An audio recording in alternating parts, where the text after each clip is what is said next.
여러분 반갑습니다. 귀하게 소개해 주시고 장로님 말씀하신 대로 제가 10년부터 왔으니까 17년 정도 된 것 같습니다. 오랜 동안 우리 동신교회 함께 할 수 있었고요. 또 이 자리에는 두 번째로 제가 초청받은 것 같습니다. 동신경로대학은 매우 권위가 있고 또 훌륭한 강사들이 와서 강의하는 곳이라서 제가 이곳에 초청된 것이 매우 영광스럽고 기쁘게 생각합니다. 약 한 50분 정도 나눌 때 준비한 내용을 잘 전달하고 또 전달받는 시간이 됐으면 좋겠습니다.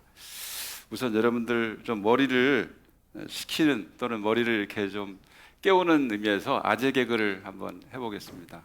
여러분들 얼마나 아실지 모르겠는데 남동생의 반대말은 뭘까요? 남동생. 여동생 하면 그건 이제 아재 개그 아닐 거고, 남동생이니까 친동생이 반대말이죠. 이해가 되십니까? 과자가 자기를 소개하면 뭐가 될까요? 과자가 자기를 소개할 때 뭐라고 소개할까요? 전 과자입니다. 전 과자라고 소개한다는 거예요. 하나만 더 해보겠습니다. 세계에서 가장 높은 산이 뭐죠? 어떤 산이죠?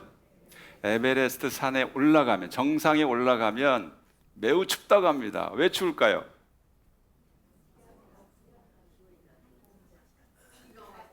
이유는 더위가 없으니까. 우리는 더위가 있는 삶을 살고 있습니다. 더위가 없으면 추워요. 더위가 있어야 따뜻하고 온기가 있습니다. 자, 오늘 주제는 구약성경 바로 알기라는 주제를 정했습니다. 제가 구약학자이기 때문에 이제 구약성경을 가르치는 사람인데요. 많은 경우에 구약성경에 대한 오해도 있고 구약성경의 의미를 잘 알지 못하고 또 이해하지 못하는 경우가 많이 있다, 저는 생각을 합니다. 제가 동신교회 출석하면서 사실 동신교회에서는 구약성경을 매우 잘 가르치고 있다는 생각을 합니다. 우리 담임 목사님이 설교를 통해서도 구약 본문이 매우 자주 설교 본문으로 채택되고 말씀을 전해주는 것을 볼 때 매우 바람직하다고 생각하는데, 그럼에도 불구하고 구약성경을 잘 아는 것이 매우 중요하다 생각합니다. 그런 의미에서 오늘 구약성경이 어떤 책인지 알고 또 구약성경을 통해서 우리 신앙의 토대를 더 굳건히 하는 그런 시간이 됐으면 좋겠습니다. 성경에 보면 이제 구약성경에 대한 말들이 여러 있는데요. 누가복음 24장에 보면 두 곳에 나오는데요. 예수님께서 엠마오로 가는 두 제자에게 나타나셔서 말씀하신 내용이에요. 어떻게 말씀하셨을까요? 같이 한번 읽어볼까요? 24장 25절 27절 시작.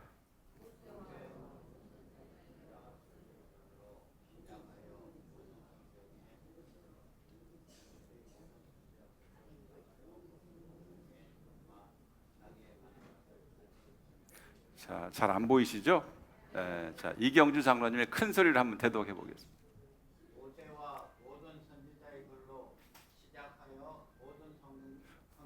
어디에 쓴 바요? 모든 성경에 쓴 바. 그 다음 모세와 모든 선지자의 글로 시작하여 모든 성경에 쓴 바, 자기에 관한 것을 자세히 설명했습니다. 자, 여기서 모든 성경이 뭘까요? 여러분, 성경하면 뭐가 떠올라요? 성경하면 어떻게 되어 있어요? 성경이 구약과 신약으로 되어 있죠. 그런데 누가복음 24장에서 예수님께서 말씀하실 때 이 성경, 모든 성경은 뭘 가리킬까요? 구약, 신약 아니면 신구약? 예수님 당시에는 신약이 있었어요, 없었어요? 없었어요. 신약이 쓰여진 것은 훨씬 뒤에요. 제일 먼저 쓰여진 것이 바울 서신이라고 말해요. 그리고 복음서 가운데서 가장 먼저 쓰여진 것이 마가복음인데 주후 70년경이라고 말해요. 그러니까 지금 우리가 가지고 있는 성경의 형태로 신약 성경에 기록된 것은 매우 후대입니다. 마가복음 70년, 마태, 누가는 80년, 90년, 요한복음은 100년 가까이 돼요. 그러니까 예수님이 부활 승천하신 다음에 한참 뒤에야 비로소 뭐가 쓰여졌다? 성경이 온전히 기록되었다. 물론 부분적으로 있었지요. 예수님에 관한 이야기가 전해지고 모아지고 했지만 완성된 것은 그렇게 매우 많은 시간이 지난 다음이다. 복음서보다 더 먼저 쓰여진 것이 바울서신이죠. 이제 이렇게 성경이 기록된 것이 진행되는데, 그러니까 신약 성경에서 성경이라고 말하면 다 뭘 가리켜야 돼요? 뭘 떠올려야 돼요? 신약 성경에서 성경이라고 말하면 뭘 가리킨다? 구약을 가리켜요. 여기서도 구약 성경을 뭐라고 표현합니까? 모세와 모든 선지자의 글로 시작하여 모든 성경에 쓴다. 이렇게. 그래서 구약을 통해서 구약 안에서 예수 그리스도에 관한 말씀을 설명해 주신 것이 이제 엠마오로 간 두 제자에게 말씀하신 거고요. 자, 누가복음 24장 44절 45절은 제자들이 이제 어떻게 해요? 예수님이 죽으신 다음에 막 활보하고 다녔어요? 아니면 숨어 있었어요? 이거 몸살이고 있었어요. 지금 자신들이 따르던 선생님이 처형당했어요. 어떻게 처형당했어요? 십자가에 차인 죄목이 뭐예요? 죄목이 유대인, 자칭 유대인의 왕이라고 하는 죄다. 그럼 무슨 말이에요? 그 당시 로마 사회는 무슨 죄예요? 무슨 죄예요? 살인죄예요? 무슨 죄예요 그러면? 아니, 자기가 왕이라고, 황제가 있는데 왕이라고 하면 뭐가 돼요? 반역죄죠. 반란의 시계, 반란의 시계. 반역죄로 처형당했어요. 그러면 반역죄를 지은 사람을 따라다니는 사람은 뭐가 돼요? 반역의 추종자들이 되는 거죠. 그러니까 제자들이 어떻게 했어요? 활보하고 다녔으면 숨었어요. 숨었죠. 그런 상황이에요. 숨어있는 제자들을 향해서 가서 예수님이 가셔서 하신 말씀이죠. 누가복음 24장 44절 45절 한 번 더 읽어주시겠습니다. 첫 줄은 빼고 두 번째. 예.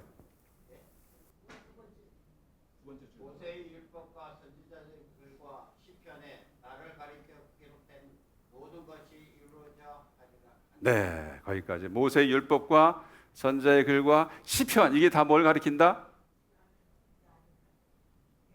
뭘 가리킨다? 구약 성경을 모세의 율법과 선지자의 글과 시편이라고 표현하고 있습니다. 이 내용은 이제 조금 있다가 구약 성경의 구분법에 대해서 배우겠습니다. 구약 성경을 근거로 예수님께서 자신에 관한 말씀을 전하시는구나. 구약 성경에는 뭐가 있다? 어떤 내용이 있다? 예수 그리스도에 관한 말씀들이 가득 차 있다. 어디예요? 구약이 그래서 중요해요, 중요하지 않아요? 중요해요, 중요하지 않아요? 왜요? 예수에 관한 말씀이 가득 차 있다니까요. 예수를 알려면 뭘 봐야 돼요? 예수님이 그렇게 했잖아요. 구약 성경에서 나를 가리켜 한 말씀 이루어져야 할 것이다 라고 말을 했습니다. 자, 두 번째 증언을 보면 디모데후서 3장 14절 15절 한번 보겠습니다. 성경 있는 분들을 한번 찾아주시고요.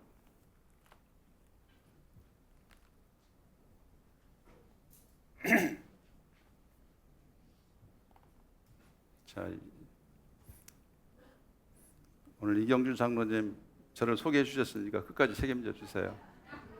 자, 디모데후서 3장 14절 15절 한번 읽어주시죠. 디모데후서 3장 14절 15절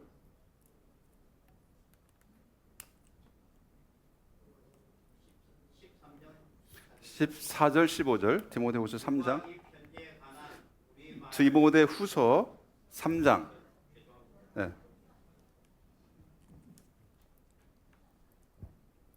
천천히 찾으세요.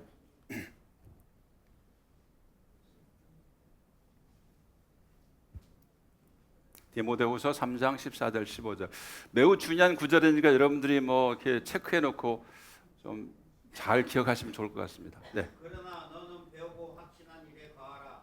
너는 내가 누구에게 배운 것을 알며 또 어려서부터 성경을 알았나니 성경은 능히 너로 하여금 그리스도 예수 안에 있는 믿음으로 말미암아 구원에 이르는 지혜가 있게 하느니라. 아멘. 자, 디모데 후서는 어떤 책이에요? 누가 누구에게 쓴 편지 글이에요?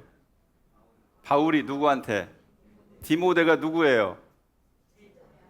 자기 영적인 아들이죠. 근데 목회자예요. 목회자였던 디모데에게 쓴 편지예요. 그래서 이것을 목회서신이라고 말하기도 합니다. 자, 자신의 영적 아들, 제자에게 쓴 편지예요. 그 가운데 뭐라고 말했어요? 너는 배우고 확신한 일에 거하나 라고 하시면서 너는 네가 누구에게서 배운 것을 누구한테 배웠어요? 바울한테도 배웠겠고 어머니한테도 배웠겠고 그렇죠? 외조모한테도 배웠겠고 신앙 연조가 있잖아요. 또 어려서부터 뭘 알았다고요? 성경을 알았난. 이 성경은 무슨 성경일까요? 구약 성경을. 성경은 능히 너로 하여금 그리스도 예수 안에 있는 믿음으로 말미암아 뭐에 이르는 지혜가 있게 하느니라? 구원에 이르는 지혜가 있게 하느니까. 그러니까 구약은 뭐예요? 무슨 책이다? 무슨 책이다? 구원의 책이다. 구약은 구원의 책이구나. 구약은 심판의 책이고 멸망의 책이고 율법의 책이고 이렇게만 생각하면 된다 안 된다? 구약은 무슨 책이다? 구원의 책이다. 다음으로 그 다음 16, 17절 계속 읽어주시죠.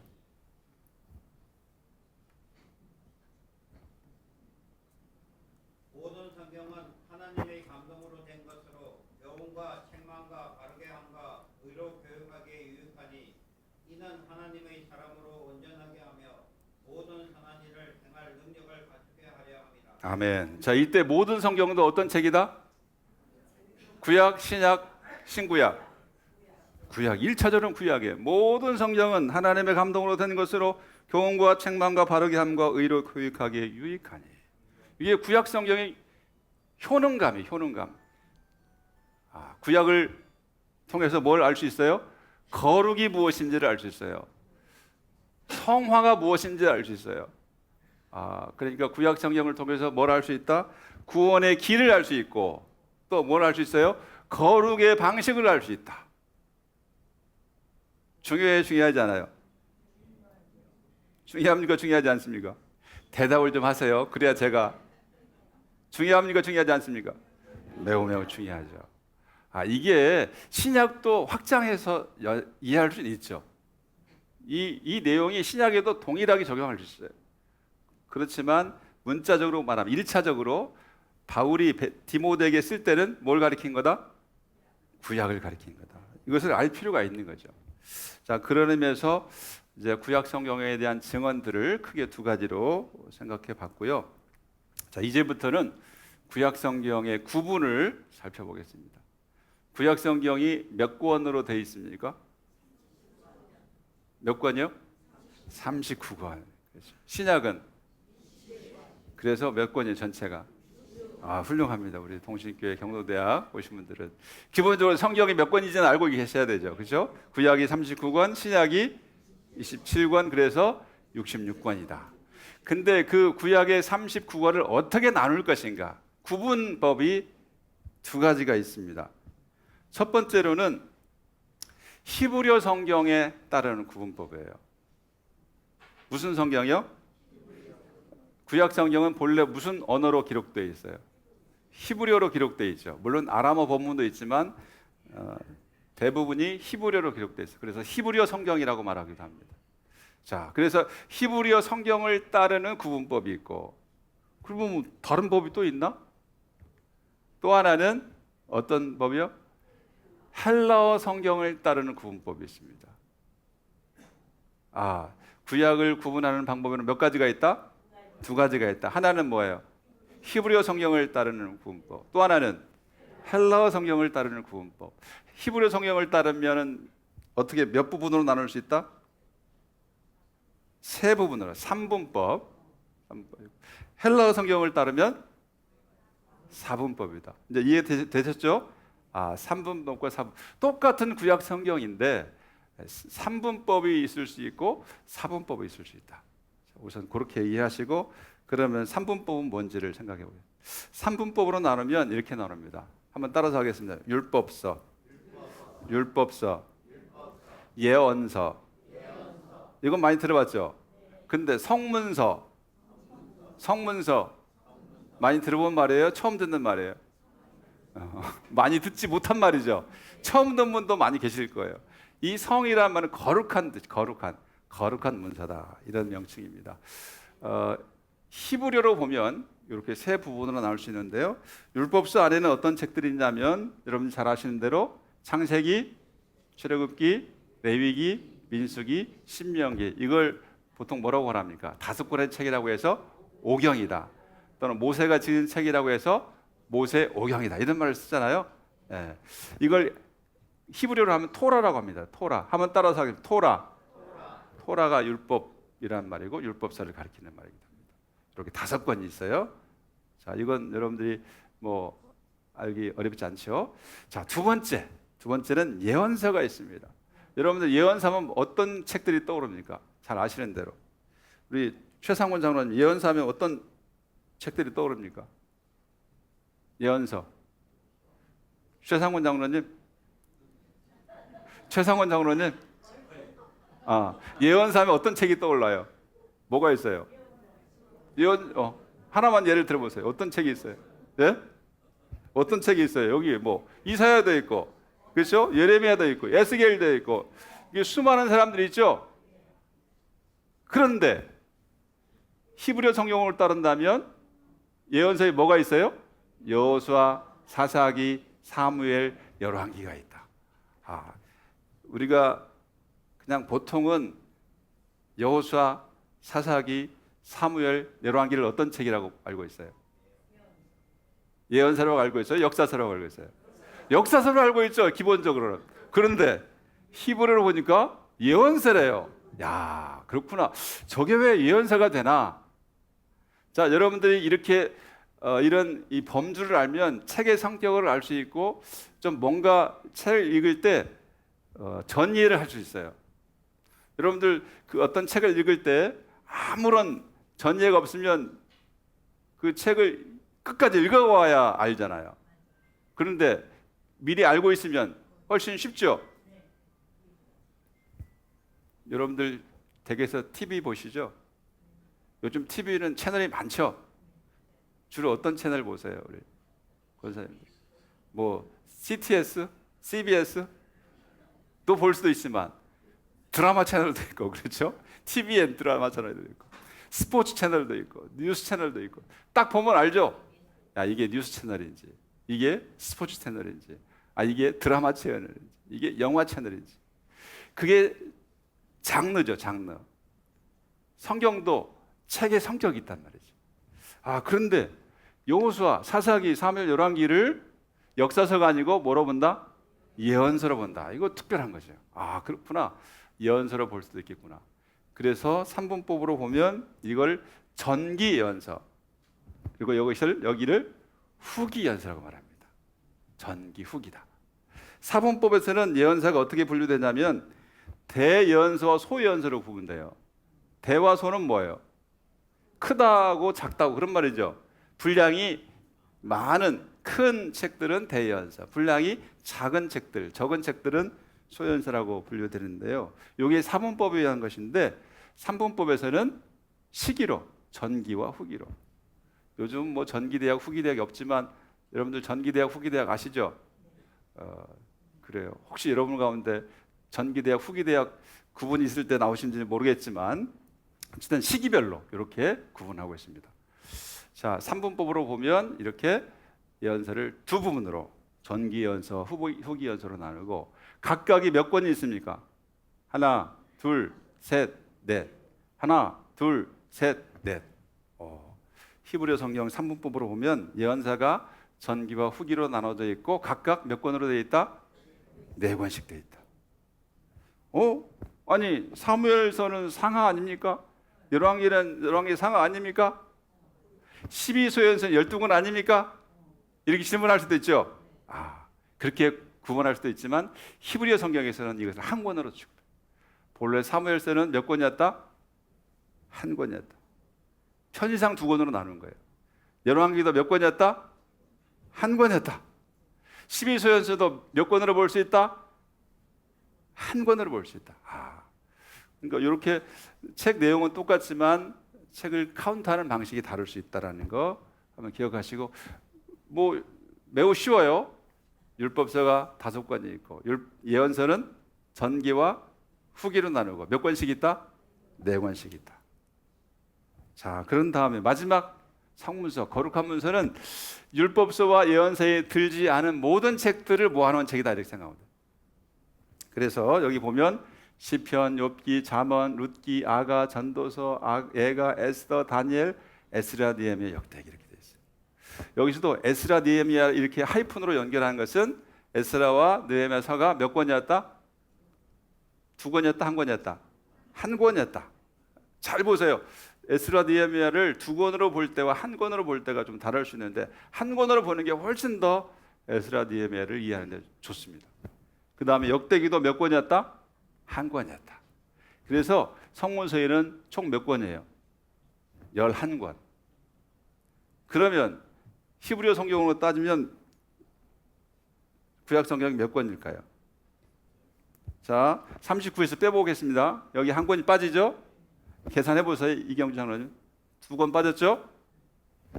11권 빠졌죠? 13. 여기서 하나 줄어들었죠? 14. 역대기에서 하나 줄어들었죠? 15권이 줄어들었어요. 그럼 39에서 15을 빼면 몇이 남습니까? 24권. 그래서 히브리어 성경으로 따지면 구약 성경이 몇 권이다? 24권이다. 네, 분량은 똑같습니다. 하지만 책 권수가 줄어들었어요. 왜요? 12권을 한으로 치고 2권짜리를 1권으로 치니까 15권이 줄어들어서 24권이 되었다. 자, 여기까지 잘 따라오셨습니까? 자, 한번 정리해 보겠습니다. 구약 성경을 나누는 방법은 2가지가 있다. 어떻게? 하나는 3분법, 히브리어 성경에 따른 3분법. 또 하나는 헬라어 성경에 따르는 4분법입니다. 4분법 아직 안 배웠어요. 3분법 어떻게 나눈다고요? 율법서, 예언서, 성문서. 율법서는 몇 권? 5권, 5경. 창출내면 5권. 예언서는 몇 권? 전기 예언서, 후기 예언서 4권씩, 8권이죠? 그 다음에 성문서는 몇 권이다? 11권이다. 그럼 총 몇 권이에요? 24권이다. 좋습니다. 자, 왜 여기를 예언서로 보는가는 시간이 있느냐 없느냐에 따라서 말씀드리겠습니다. 요 여러 가지 이야기를 할 수 있기 때문에 우선 이렇게 하고 넘어가겠습니다. 자, 사분법은 뭐냐 하면 헬라어 성경에 기초한 것이다. 그러면 헬라어 성경이란 무엇인가? 본래 구약 성경은 어떤 언어로 기록됐다고 그랬어요? 히브리어 성경. 그럼 헬라어 성경은 뭐예요? 히브리어 성경을 뭐 한 거예요? 헬라어로 번역한 거예요. 번역한 성경이에요. 그래서 이 헬라어 성경은 기본적으로 뭐예요? 히브리어에서 무슨 언어로? 헬라어로 뭐 하는 것이다? 번역한 것이다. 번역. 자, 그 번역은 이제 주전 250년경에 이루어진 것인데요. 번역할 때 어떤 일이 벌어지냐면 단순히 번역만 하지 않고 이렇게 책의 순서를, 배열을 다시 했어요. 성문서에 있는 책들을 어떻게 해요? 재배열시켰어요. 역사에 관한 책들은 역사서로, 그리고 상하로 나누면서 이렇게 여호수아, 사사기, 룻기, 사무엘상하, 열왕기상하, 역대상하, 에스라, 느헤미야, 에스라 나눴어요. 그 다음에 시가서를 하나로 묶었어요. 욥시, 잠자를 묶었어요. 그리고 마지막 뭐로요? 예언서로, 대예언서, 소현서로 나눴어요. 자, 그러면 예언서 위치가 어떻게 달라졌어요? 3분법에서는 예언서가 어디 있었어요? 맨 앞에 있었어요? 중간에 있었어요? 끝에 있었어요? 중간에 있었죠? 그런데 4분법에 가면 맨 뒤로 옮겨졌어요. 이 헬라어 성경을 번역한 사람들은 지금 어떤 의미를 생각한 거예요? 이 구약 성경이 예언을 담고 있다. 어떤 예언을 담고 있을까요? 무엇에 관한 예언을 담고 있을까요? 메시아에 대한 예언을 담고 있다. 그 메시아에 대한 예언의 의미를 중요하게 생각하기 위해서 맨 뒤로 위치를 바꾼 거죠. 이런 위치 변화가 있었고요. 요거 한번 보겠습니다. 여기가 어딜까요? 혹시 아시는 분 계십니까?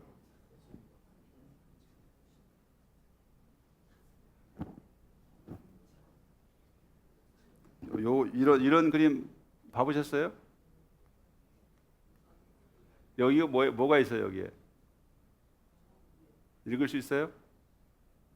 다양한 언어가 있는데 여기에 잘 보시면 새라고 기록돼 있어요. 새라고 한글이 기록되어 있죠. 이곳이 어디냐면 알렉산드리아입니다. 알렉산드리아라는 곳 들어보셨어요? 잘 아시죠? 알렉산드리아가 어떤 곳입니까? 안 들어보셨어요? 알렉산드리아가 도시 이름인데요. 사람 이름을 따라서 지은 도시 이름이에요. 누구의 이름을 따랐을까요? 알렉산더라는 위대한 뭐라고 말해? 정복자. 그리스 문화를 이제 부흥시켰던, 그리스 문화를 전 세계 확장시켰던 왕이 알렉산더죠. 알렉산더가 자기 이름을 따라서 도시 이름을 지었는데요. 그게 알렉산드리아입니다. 지금의 이집트의 지중해 별에 있는 도시. 지금은 사실 옛날 명성이 아니지만 옛날에는 엄청난 명성이 있던 도시였습니다. 거기 그 도시에 유명한 것이 이 도서관이에요. 도서관. 알렉산드리아가 세워지면서 고대 사회 최고의 도서관을 짓도록 했고요. 도서관에는 뭐가 많아야 돼요? 책이 많아야 되죠.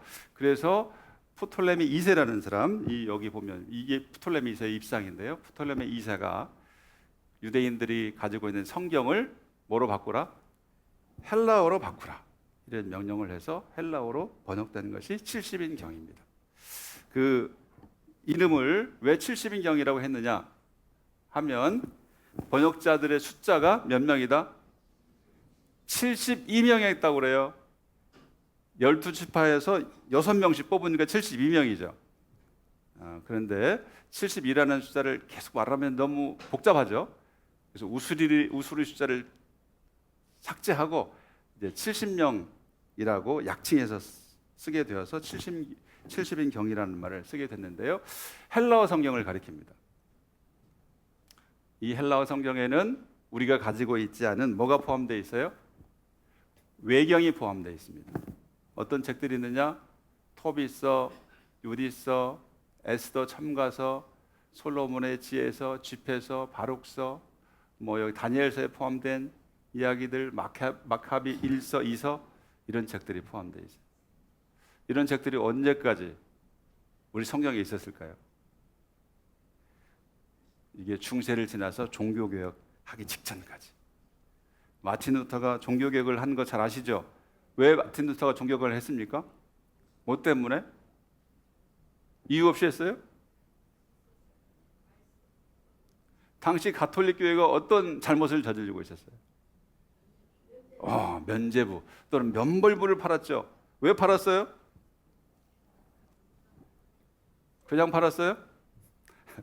면벌부, 면죄부를 판 이유가 있죠. 가장 큰 이유는 자금을 마련하기 위해서, 재정 적자 때문에. 왜요? 베드로 성당을 짓기 위해서 재정이 필요했어요. 그래서 수많은 재정을 이제 메우기 위해서 면벌부, 면죄부를 팔게 되는데 거기에 가장 큰 문제는 죽은 자를 위한 면벌부였어요. 여러분들 죽으면 끝이에요, 끝이 아니에요?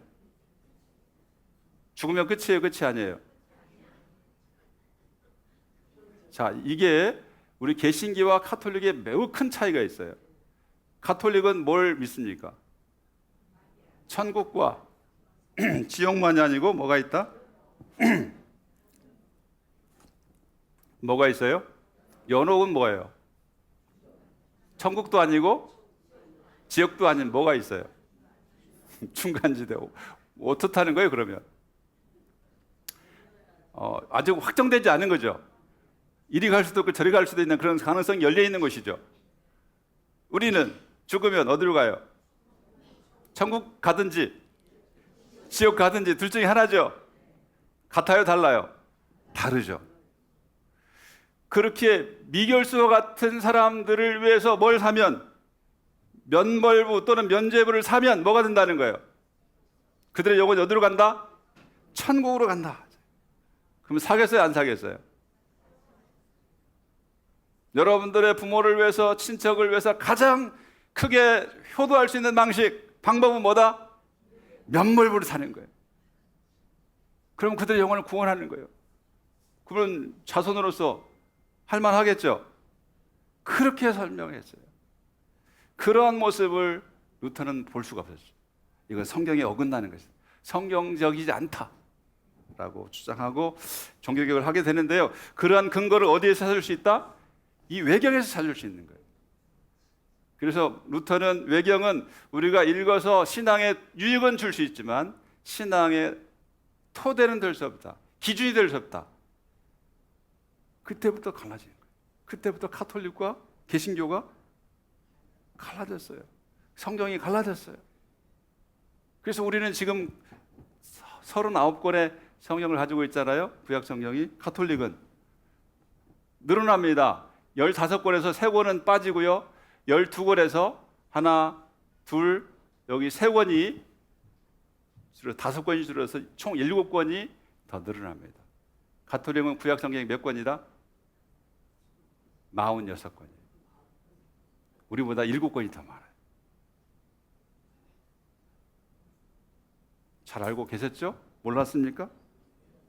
이제 몰랐으면 이제 아시면 되는 거고. 자, 이렇게 차이가 있다. 자, 이렇게 70인경 헬라어 번역 성경은 구약 성경을 다르게 배열했을 뿐만 아니라 이런 구약 성경, 히브리어 성경에 없는 내용이 추가된 성경이었다. 그걸 언제까지? 중세까지 공유하고 있었어요. 중세 이후로 나눠졌고 그 후에 가톨릭과 개신교가 나눠졌어요. 우리는 그 전통, 이 종교개혁의 전통을 따라서 개혁교회, 장로교회 속에서 여기까지 오게 됐습니다. 자, 그런데요, 이렇게 번역을 한 성경이 있게 되는데 번역 성경은 번역이죠. 어떤 차이를 가져올 수 있는 걸 한번 보겠습니다. 사도행전 2장 20절 21절 한번 읽어보겠습니다. 사도행전 2장 20절 21절.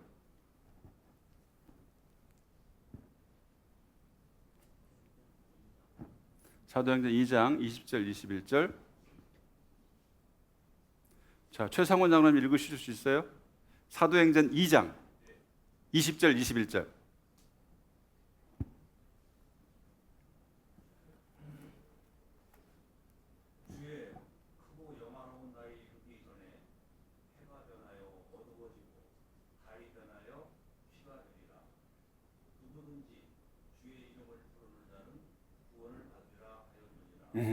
누구든지 누구의 이름을 부르면 주의 이름을 부르면 누구의 이름을 불러야 될까요? 누구의 이름? 주의 이름이 누구예요? 예수의 이름을 부르면, 그렇죠. 예수 이름을 부르면, 예수님을 부르면 구원을 받는다. 예수의 이름으로 명하노니 너는 일어나 걸으라. 은과 금 내게 였거니와 내게 있는 것으로 내게 주노니 뭐야? 예수의 이름으로 일어나. 예수 이름의 능력이 있죠.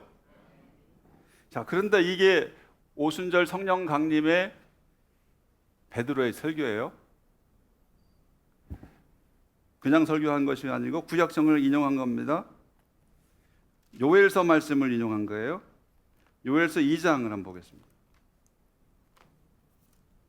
구약성경의 요엘서 2장 31절 32절. 제가 가지고 있는 성경으로는 1265면에 있습니다. 요엘서 2장 31절 32절.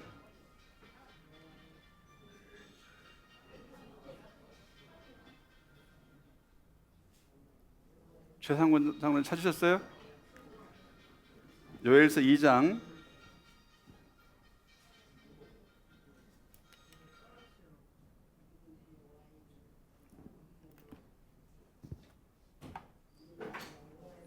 구약 성경에 1265면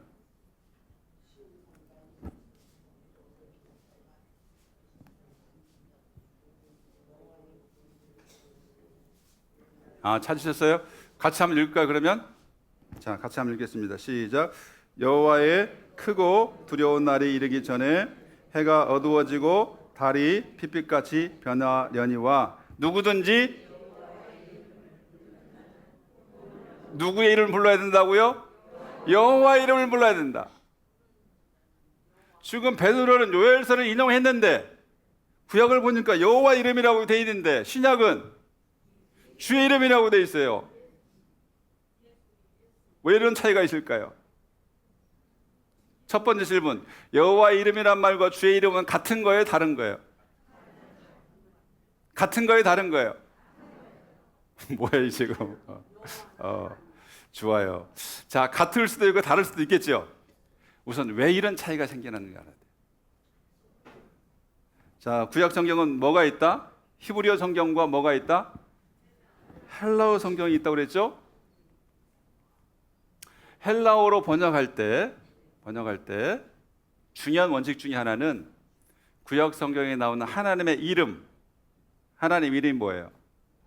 여호와 또는 뭐 야훼 뭐 이렇게 하기도 하죠. 여호와라는 하나님 이름을 번역하지 않았습니다. 그 대신 뭐라고 했느냐? 주님이라고, 주님. 유대인들은 바벨론 포로 이후에 하나님의 이름을 입에 올리지 않았어요. 왜요? 혹시라도 망령 때 일컬 봐서 하나님이 너무 귀하니까 그것을 발음하지 않았어요. 대신 하나님의 이름이 나오면 뭐라고 표현했을까요? 주님이라고 했어요. 아도나이라고 했어요. 아도나이. 주님. 너무 귀하니까. 여러분도 마찬가지죠. 부모님 이름 함부로 말하지 않잖아요. 왜요? 그 이름이 중요하니까. 헬라어 번역자들이 여호와란 말을 번역하지 않아요. 대신 뭐라고 번역했다고요? 주라고 번역했어요. 누구든지 주의 이름을 부르는 자는 구원을 얻으리라고 할 때 기본적으로 주는 누구를 가리켜요? 여호와를 가리켜요. 여호와 하나님. 그런데 번역해 놓고 보니까 이 주는 누구를 가리킬 수도 있다? 예수님을 가리키게 되는 거예요. 그래서 예수님이 큐리오스 주님이라는 고백과 함께 이러한 본문이 누구를 가리키는 것으로? 예수님을 가리키는 것으로 이해된 거죠.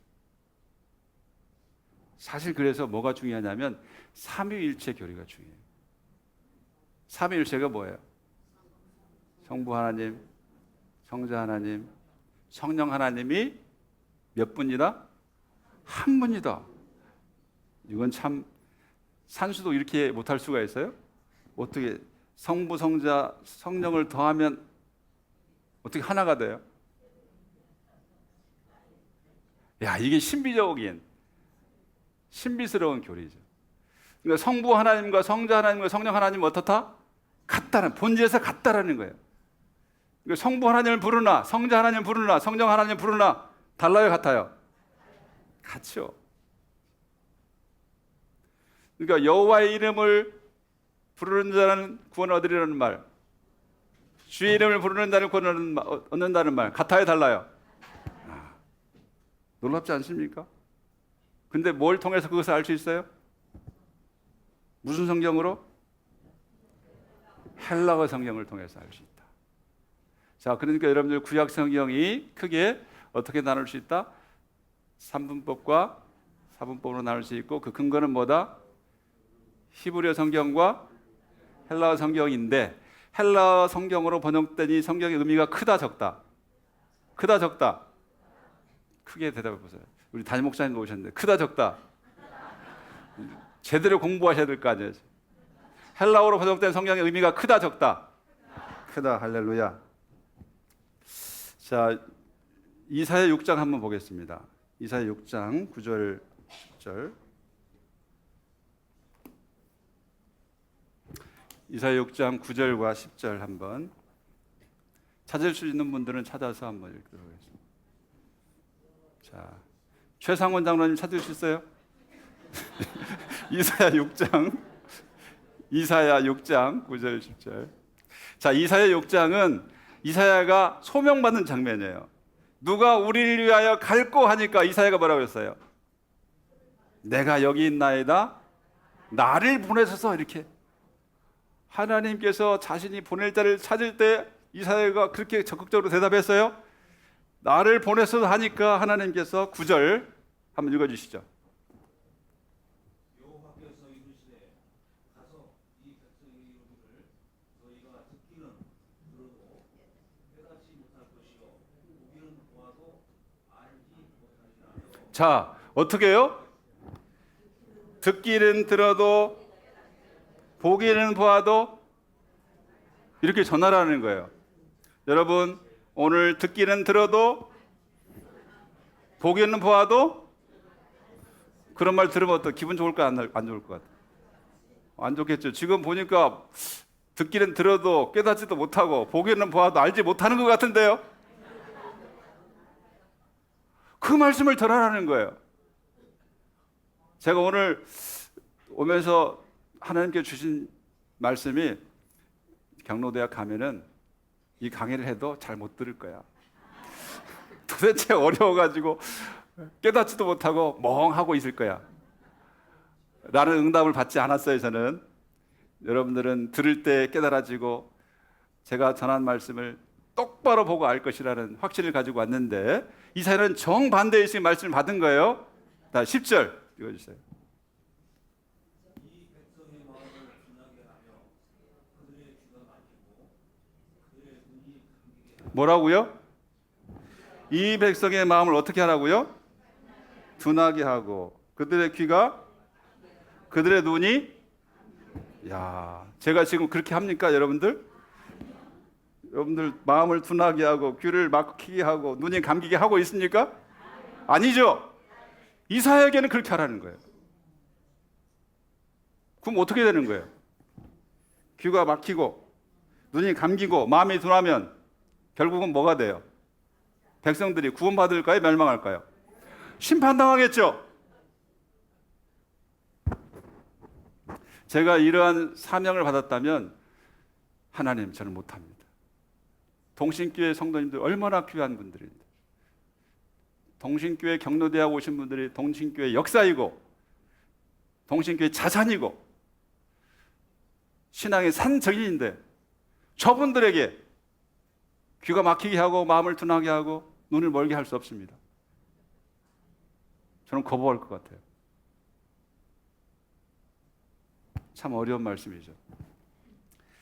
근데 이 말씀을 헬라어 번역 성경에서 이렇게 표현하고 있어요. 똑같은 말씀이에요. 이 구약의 말씀을. 어렵잖아요. 도대체 이해가 안 되잖아요. 하나님 과연 이렇게 하셨을까? 라고 말할 수 있잖아요. 이렇게 표현하고 있어요. 같이 한번 읽어보겠습니다. 왜냐하면 이 백성의 마음이 살쪄 있고 그들의 귀가 듣는 것에 둔하며 그들의 눈은 감겨 있기 때문이다. 원인이 어디에 있어요? 하나님이 그렇게 만드신 거예요? 아니면 백성들이 그런 처지에 있다는 거예요? 이렇게 하면 이해가 되죠? 이 헬라어 번역 성경을 읽으면 훨씬 더 말씀이 줄줄줄줄 막힘없이 하나님의 역사가 클리어하게 분명하게 이해된단 말이죠. 번역자가 중요하지 않아요. 와, 여러분들은 구약 성경을 어떻게 읽을까요? 히브리어 성경 마소로 본문에 의한 구약 성경을 읽을까요? 아니면 70인경 번역된 성경의 구약 성경을 읽을까요? 어떻게 알아요? 자, 찾아봅시다. 진짜 그런지. 자, 마태복음 13장 13절부터 15절 한번 보겠습니다. 마태복음 13장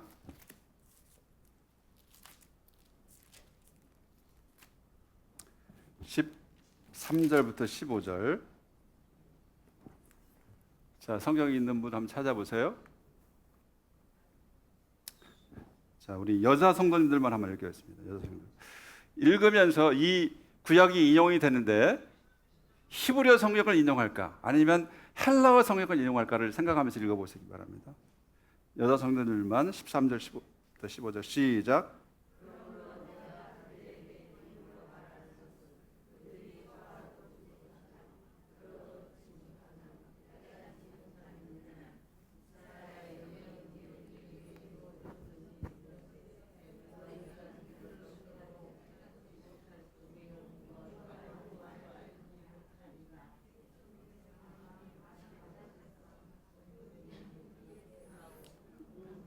오케이, 여기까지.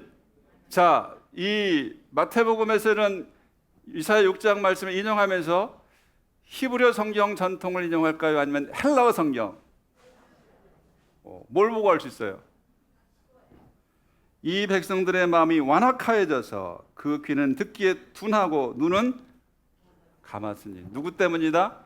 백성들 때문이다. 여러분 훌륭한 성서 연구자들이 됐어요. 벌써 이걸 보고 이게 히브리어 성경에서 온 것인지 헬라어 성경에서 온 것인지 판별할 수 있잖아요. 요한복음 12장을 보겠습니다. 요한복음 12장 39절부터 41절. 이제 남자 성도님들만 한번 읽겠습니다. 39절부터 41절. 요한복음 12장 39절부터 41절. 자, 읽겠습니다. 시작.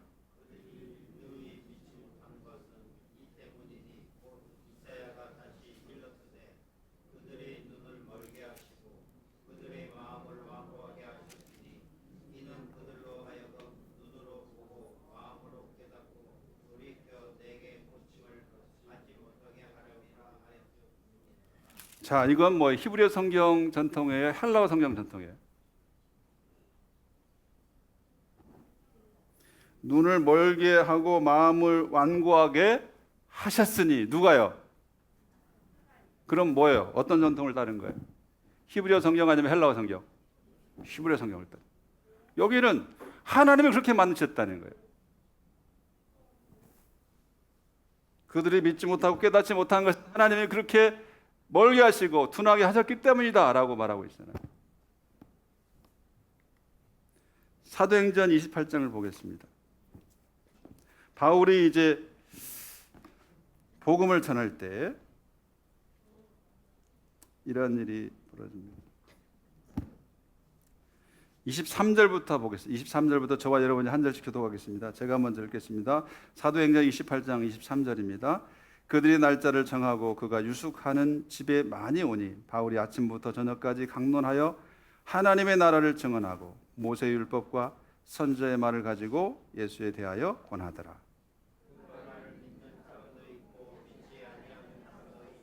서로 맞지 아니하여 흩어질 때에 바울이 한 말로 이르되 성령이 선지자 이사야를 통하여 너희 조상들에게 말씀하신 것이 옳도다.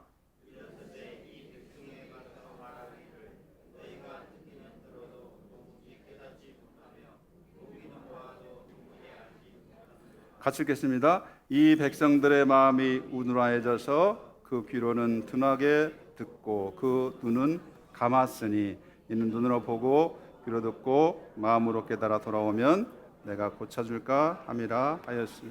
여기는 히브리어 성경 아니면 헬라어 성경? 히브리어 성경, 헬라어 성경? 헬라어 성경이죠. 이렇게 신약 성경에서 구약을 인용할 때 히브리 성경 전통을 이용하기도 하고 어떤 전통? 헬라어. 구약 성경에 대한 헬라어 성경의 의미가 중요하지 않아요? 여러분 성경을 읽으면서 이런 식의 이해를 해봤어요? 안 해봤어요? 전혀 안 해봤죠? 그냥 무턱대고 읽죠? 그럼 돼요? 안 돼요? 생각하면서 읽어야 됩니다. 성경은 이렇게 오묘합니다. 여러분들 이곳에 온 것이 어떻게 오셨어요? 여러분의 결단으로 오셨어요? 하나님의 인도하심입니까? 진짜요? 그래요. 우리 인생은 100% 하나님의 인도하심이에요. 그러나 100% 여러분의 결단이 있어야 돼요. 응답이 있어야 돼요. 이 두 가지가 필요한 거예요. 이사야의 말씀을 통해서 두 가지를 말씀할 수 있어요. 우리의 마음이 둔하여지고 눈이 감기고 귀가 먼 것은 하나님의 역사하심이기도 하지만 누구의 책임도 있어요? 여러분 책임도 있어요. 그래서 늘 은혜를 간구해야 돼요. 하나님, 주님의 뜻대로 살기를 원합니다. 인도해 주세요. 내 마음을 주장해 주세요. 올바른 결단을 하게 해주세요.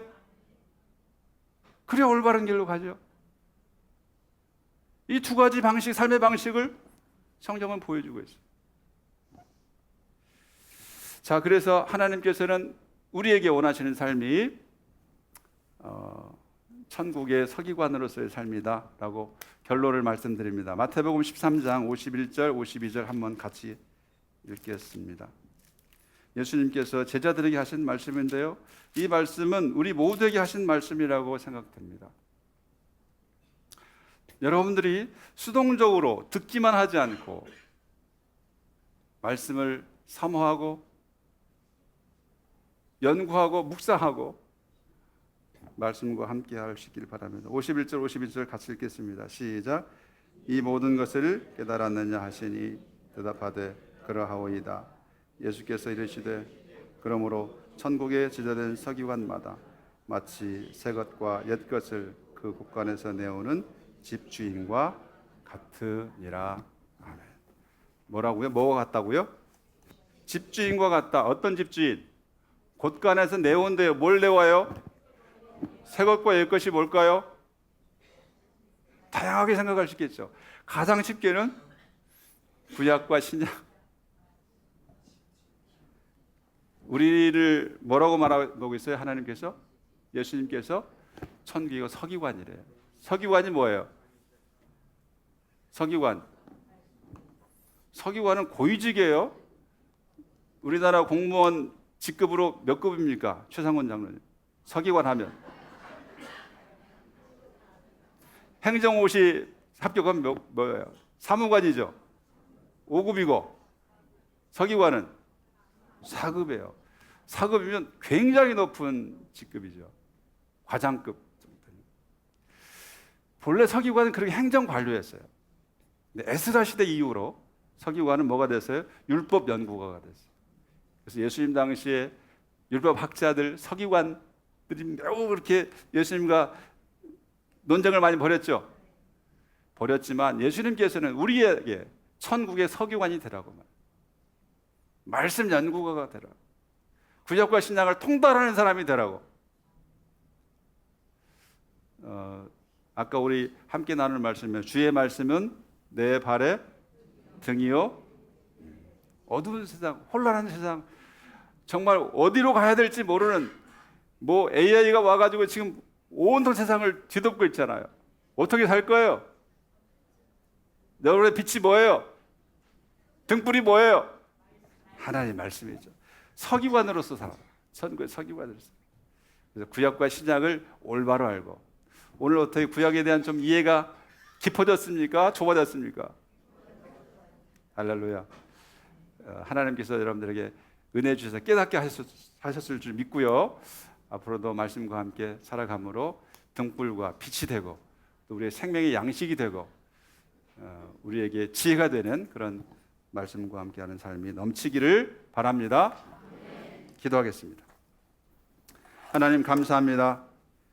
기록된 말씀을 주셔서 오늘날도 하나님을 만날 수 있고 하나님의 음성을 들을 수 있게 하여 주시고 하나님의 뜻을 깨달아 알게 하시니 감사합니다. 이 귀한 말씀 소홀히 여기지 않게 하여 주시고 구약과 신약이 온전히 하나님의 말씀임을 믿고 옛것과 새것을 마음껏 가져오고 나누고 또 그것을 통해서 새로운 힘과 용기와 믿음과 지혜를 얻는 복된 하나님의 백성 다 될 수 있는 우리 동신경로대학 구성원들 다 되게 인도하여 주시옵소서.